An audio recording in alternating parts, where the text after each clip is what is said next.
Soy Eduardo Enrique Espino, del Pino. Mis dos apellidos parece que juegan. No los inventé, son de mi padre y de mi madre. Ascendencia de las Islas Canarias y vasco. Pero vivo aquí en América Latina, en lo que se ha dado a llamar el Abya-Yala, el mundo que así lo nombraron los grupos indígenas en las décadas de 70, resolvieron ponerle Abya-Yala, que es el nombre que se designa al todo el continente de los indios Kuna de Colombia y Panamá. Obviamente ellos no conocían todo el mundo, toda América, todo lo que era el continente, pero sí se decidió ponerle ese nombre. Nací en Montevideo en el año 47. Muy pronto, a los 3 años más o menos, mi padre, por razones de trabajo, nos mudamos a Minas. Y ahí ya adolescente, a los 14, 15 años más o menos, entré en el taller Amigos del Arte, que era un taller de artes plásticas que había en Minas, era una asociación que casualmente estaba ligada al lado de la casa de una tía mía, de un tío y una tía mía, que era una casa quinta. Esa parte se había fraccionado porque había sido en un momento, lo compró la intendencia y después quedó a cargo de este grupo Amigos del Arte. Yo cuando chico sí sé que jugaba en la casa de mis tíos, al lado estaban pintando. Un día pasé para el otro lado. Esos fueron mis comienzos. Posteriormente, mi maestro ahí fue Casimiro Mota, que falleció hace unos cuantos años. Un hombre muy bueno, muy sabio, a pesar de que venía de familias muy pobres del norte del Uruguay, de Salto. Él había sido una persona que cuidaba los hornos de ladrillos en Minas cuando se mudó, y ahí le vino la pasión por la pintura, y ahí en Amigos del Arte lo conectaron, lo conocieron y le ofrecieron un lugar para vivir ahí y pintar. Y él daba clases también, con el tiempo daba clases, y yo tomé clases con él. Ahí empecé. Con mis padres nos volvimos a Montevideo, tuve un tiempo en el taller de Edgardo Ribeiro, tuve un tiempo en la escuela Figari. Mi maestro fue ahí Jonio Montiel por muy breve tiempo, y después conocí y fui alumno finalmente de Guillermo Fernández, del cual yo tengo los mejores recuerdos, en el sentido de que con él yo encontré el sentido, lo que yo entendía y buscaba en la pintura.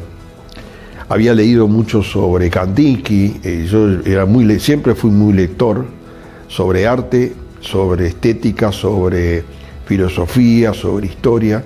Siempre pensé que uno tiene que tener una formación integral. Todo eso lo conjuntaba con mi actividad artística. Estudié en varios lugares y finalmente llegué hasta facultad y no quise ser universitario.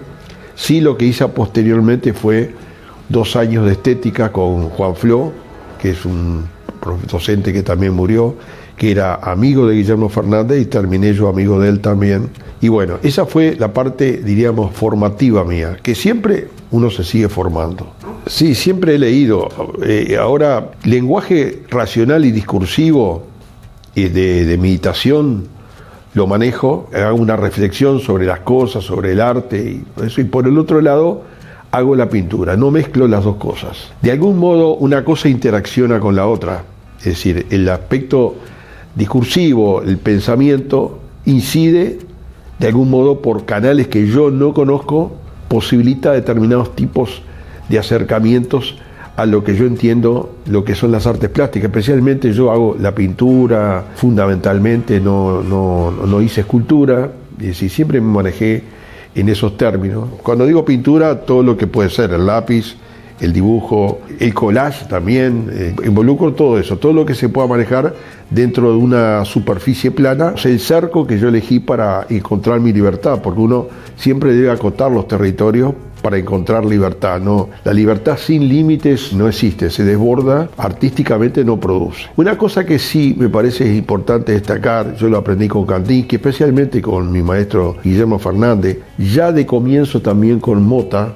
El lenguaje visual es un lenguaje distinto a lo que puede ser el lenguaje de la escritura, la poesía, el relato, la novelística. Las que se expresan con la palabra van por un camino, las que se expresan en formas, colores, texturas, relaciones de tamaño, creación de imágenes y figuras y todo el campo que puede ser de la imaginería de la pintura en el más amplio sentido, la pintura desde la época de las cavernas hasta ahora, ¿no? Establece un lenguaje simbólico que muchas veces se ve complicado por el lenguaje racional y discursivo. Vamos a decir, el mundo cartesiano, Falsborda adoptó el término sentipensar, trabajando con los pueblos fluviales, los pescadores y todo eso, gente de origen indígena, campesino, que se dedicaban a la pesca. Un pescador le dijo: Señor, nosotros somos sentipensantes, sentimos pensando y pensamos sintiendo. Evidentemente no hacían la operación cartesiana, es decir, bueno, yo elimino todo lo sensible para encontrar la cuestión de mi razón. Me descarno yo mismo, o sea, yo pienso y luego existo. Es decir, una actitud que muchos acertadamente han visto como una especie de actitud psicótica, descarnarse y manifestarse como que yo existo por eso. Siempre luché, porque en mi época en formativa también siempre se luchaba contra el arte literario, es el arte que quiere contar cosas.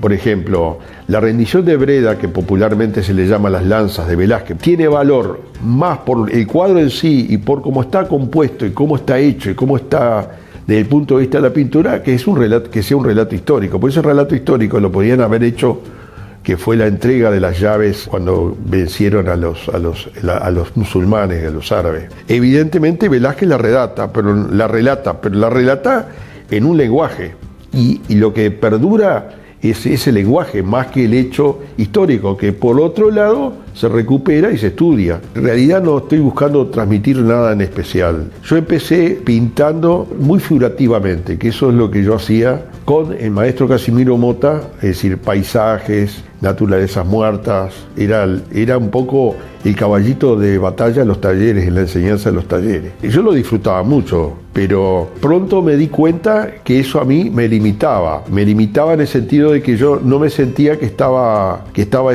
creando, sino que estaba supeditado a algo que tenía enfrente. Entonces yo no podía transmitir algo interior, de mi interioridad. Ahí empecé a trabajar con formas, colores, casi diríamos un lenguaje abstracto. Pero pronto me di cuenta que el lenguaje abstracto es un lenguaje muy ensimismado, es un arte en sí mismo, que muchas veces la abstracción pura, como la hemos visto en la historia del arte, no transmite nada. A pesar de que yo no buscaba transmitir concretamente, sabía que se podía transmitir algo. No quería pensar en qué se podía transmitir, sino que quería quedar libre para ello. Entonces la primera etapa mía fue esa, el dibujo de observación estricto, medido, casi de una mímesis de lo que yo veía, una mímesis simiesca muchas veces, ¿no?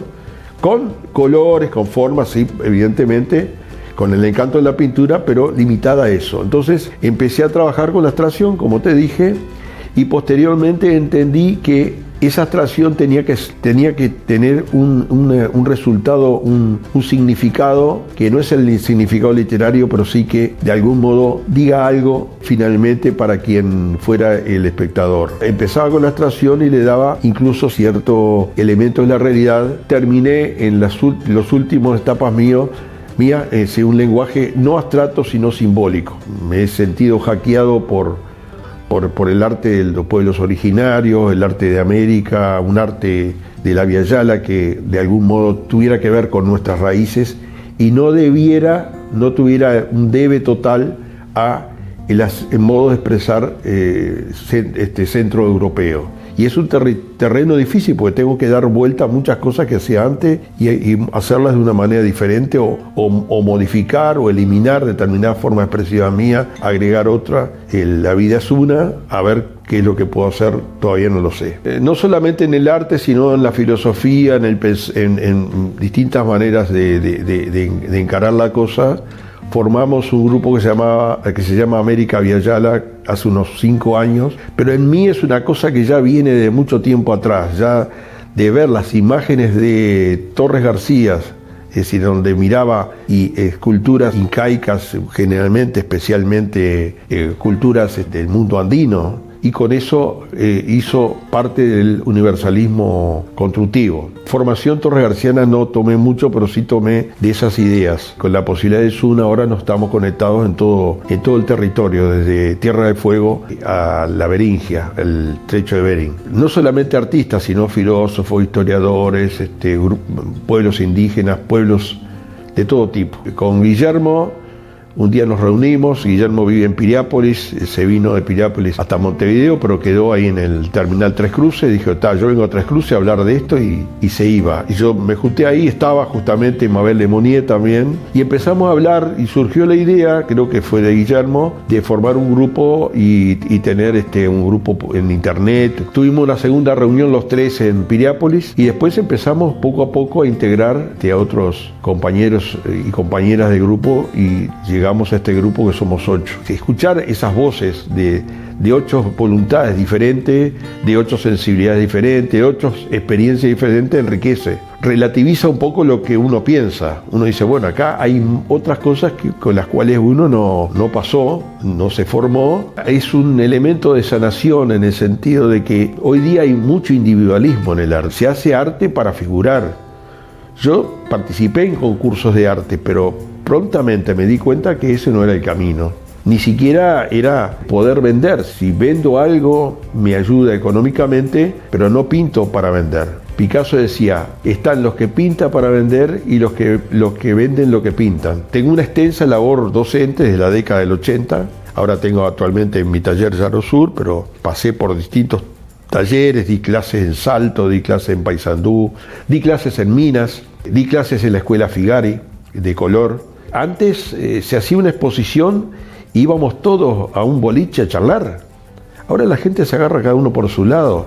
La gente la gente de arte no se visita para hablar de arte, se visita para ver y cómo se vende y cómo está. El tema del mercado puro avanzado de una manera. Y yo le digo a los alumnos, bueno, dice, fíjate que vi un cuadro de Van Gogh que se vende por no tantos millones de dólares. Si no se hubiera salido esa nota del diario, que se vendió un Van Gogh en ese precio, ustedes no se acuerdan de Van Gogh. O sea que ustedes están mirando el precio, no la obra. Y ver a Van Gogh, como yo lo vi en el MoMA, en la noche estrellada, que había 20 personas alrededor del cuadro a una distancia de 3 o 4 metros, y yo mirar ahí y extasiados, e ir por otros lados donde había uno mirando, otro mirando obra, volver a las 3 horas en la recorrida, voy a ir de nuevo así lo puedo ver más tranquilo solo, seguían otras personas. Ese cuadro tiene un atractor que no lo explica nadie, es decir, nadie lo puede poner en palabras, es algo que vive de otros medios. Siempre me acuerdo una frase muy linda, ahora que tú mencionas las manos. Arias, que fue el que fundó la Universidad de Trabajo, decía una cosa muy interesante. Las manos son el segundo cerebro del hombre. Linda frase. Cunarte lo podemos encontrar en Facebook, en Instagram, y tenemos una página web.